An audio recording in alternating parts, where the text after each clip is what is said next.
We are moving into Glass Trade Setup Pro Stock now, and this is, again, a little bit different for Pro Stock because it is the all-run format, but based on the qualifying list from yesterday. Hit your round one matchups will be John Barbagallo taking on Wayne Daley. You can see them on track now. Brian Purcell with a solo pass.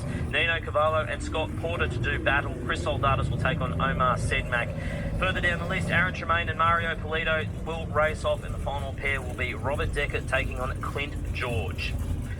So, John Barbagallo, Wayne Daley, two guys who have had good runs this weekend, but not exactly great runs. For Barbagallo, we've seen the PB, we've seen a couple of 695s, but you've got to think there's a little bit left in this car that I think they're just still trying to unlock.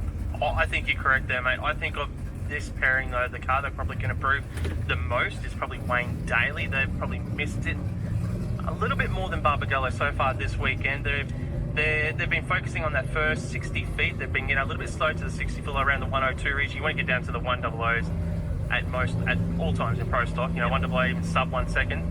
John Barbagallo, though, those guys have really hit the track running, considering how long they've been out of the seat for in this car and how long it's been since we've seen them here at Willowbank Raceway. This is round one of Pro Stock at the Gulf Western Oil Winternationals. Wayne Daley for Diamond T Custom Toolboxes. John Barbagallo in the Ford Escort for JB Automotive. He had the lane choice. John Barbagallo with that 695 in qualifying. Daley went 699. Whole shot goes to Barbagallo by 3 thousandths of a second. 018 to an 021. They are side by side. Shoots out for Barbagallo. Daley gets the win of the 704 at 189 miles an hour. Barbagallo rolls through for a 726 at 146 mile an hour. Barbagallo was in front. Wow. Let's have a look at the replay now. Clean greens both sides of the tree and just absolutely side by side, welded together. Now, what was the reason that Barbagallo dropped the chutes? Just got it. I didn't really make a move or anything. It was just kind of drifting towards the centre line. Wayne Daley drove it on through, but just a good race there in Pro Stock, and that's a sign of things to come. Those guys were absolutely welded together. Only 3 thousandths of a second separated them in the reaction times. 5 thousandths of a second separated them at the 60-foot timers.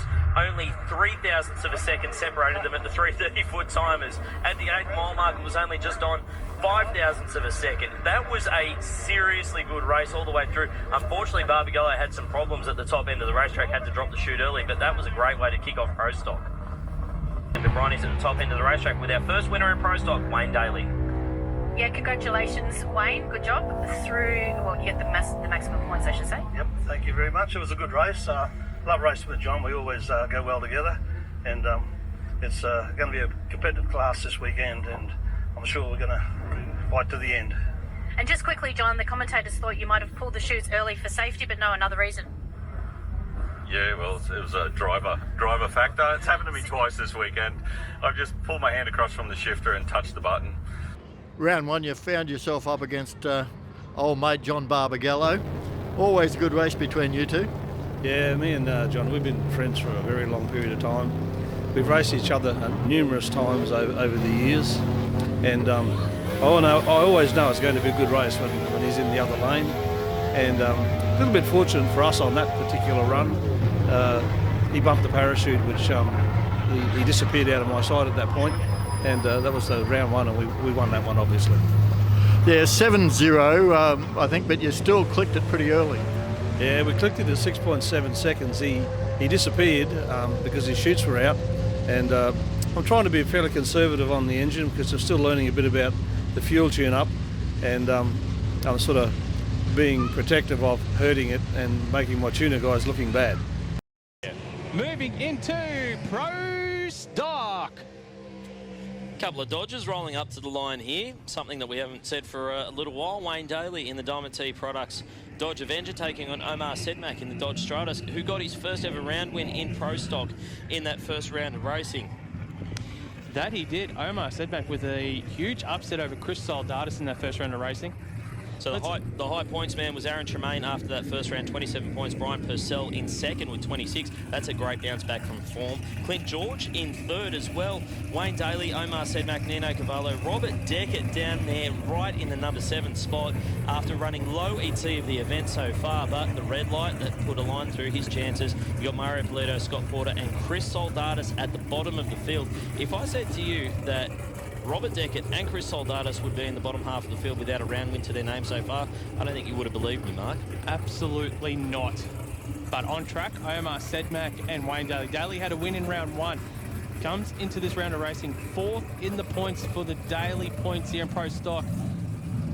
He ran a 6.99 so far, and he went 7.04 in round 1 of racing. Yeah, first dip into the 6-second zone for Wayne Daley, and for Omar Sedmak, he's there or thereabouts, isn't he? Just still getting his feet wet in this Pro Stock deal. He's got a lot of experience in this style of car, but not necessarily with the manually shifted Pro Stock cars as they are. Omar Sedmak beat Daley. Daley with the whole shot. The Diamond T Custom Toolbox Pro Stock car is out in front. Gets the win, goes 7.01 at 189 miles an hour. Omar Sedmak goes 7.13, 191 miles an hour in the JTS Racing Dodge Stratus. But Wayne Daley, Diamond T Products, they go 2 from 2. Yeah, absolutely. And given the way that that qualifying shook out for Wayne Daley, I think they'd be very, very happy with that. 2 wins from 2 after the first 2 rounds of racing. Looking at the replay, it was fairly clean for both drivers, right down the centre of the lane. Omar Sedmak maybe drifting a little close to the centre line, but nonetheless, no problems whatsoever for Wayne Daley in a 7.01. In the heat of the day, I know it's winter, but in the heat of the day, that's probably a pretty good run. That is a great pass from the team. I think the only thing that Daley needs to start looking at are the bonus points, obviously, and where everyone finishes up in the round of racing. So Daley does go for 2 from 2. It's the bonus points. Yep. That's the big issue for that team with Wayne Daley.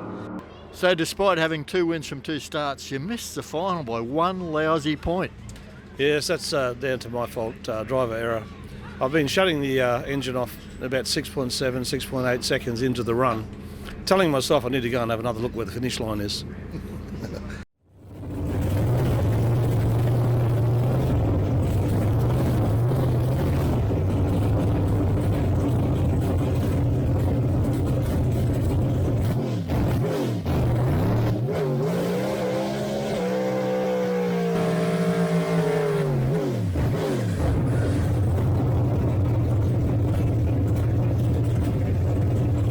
This is going to be a good one. Robert Deckett taking on Wayne Daley. And for Robert Deckett, he was 1 red light away from probably being in the final here today. Let's face it, ran low ET round racing with that 689, but left a massive cherry hanging on the tree. And that was actually the difference. If he won that race, he would probably be finding himself in the final instead of being low. Well, Wayne Daley hasn't actually lost a race yet today.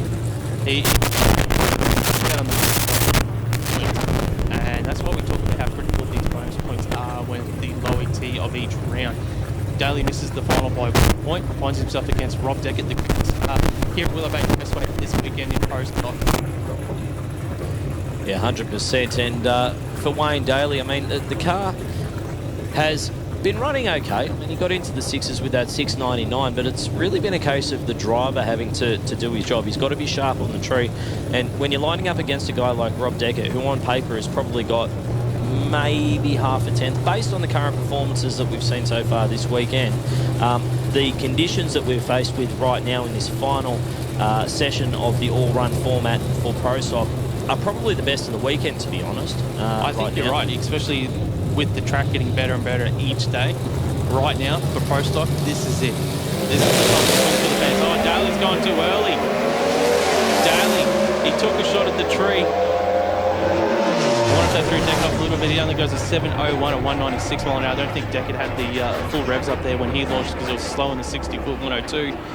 And funnily enough, it was actually a double red light. Wayne Daley left before the tree was activated, and I think Rob Deckett was sitting there in pre-stage thinking, well, hang on, he's gone. Did I miss something? And he's left as well. So he actually went .089 red on the tree. But as he said, it didn't sound like he got the revs all the way up before he left the start line there. So for Rob Deckett, you know what? It's championship points, and for him, that's important because he is in this championship chase now.